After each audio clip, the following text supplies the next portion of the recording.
Friends అని చెప్తున్నారు కానీ ఎందుకు ఈయన సంతోషం అంటే మీకు ఎందుకు నచ్చడు? ఎందుకంటే అందంగా ఉంటాడు, 6 ప్యాక్, అమ్మాయిలందరూ అతనితోటి మాడుతుంటారు, అందుకని నాకు నచ్చదు.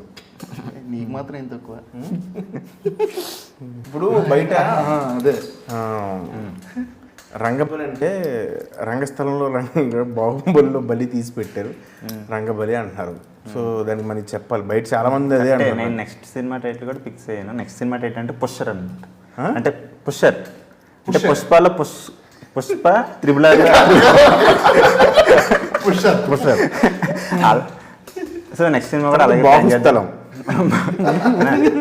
రంగబలి అంటే ఒక సెంటర్ నేమ్ అన్నా, దాని గురించి నా టైటిల్ పెట్టాము. బట్ అనుకోకుండా ఇలా కలిసి వచ్చింది. And 2 block buster cinema title మీద వచ్చిన వల్లే అది ఇంకా మంచి ప్లస్, చాలా మంచి పాజిటివ్ వైబ్ వస్తుంది. అవును. సో ఈ సెంట్రల్ విషయం ఏంటి అసలు? అదొక సెంటర్ నేమ్. ఫర్ ఎగ్జాంపుల్ మీది ఎవరన్నా? మాది అమలాపురం. మీ ఊర్లో ఫేమస్ సెంటర్? అవును, అమలాపురం దగ్గర గడియార సెంటర్ ఉంటుంది, గడియార స్తంభం ఉంటుంది, అది బాగా ఫేమస్. ఇంకా ఏది ఉన్నా ఇంకా అక్కడ గడియారం లేకపోయినా సరే గడియార సెంటర్ అంటారు దాన్ని. అదే అవి పని చేయవు, ఆ గడియారాలు పని చేయవు, అయినా సరే గడియార సెంటర్. సో ఇది మందు కూడా రంగబలి అని ఒక సెంటర్ అనమాట. సో అది సెంటర్ నేమ్ మీద నుంచి ఒక కథ.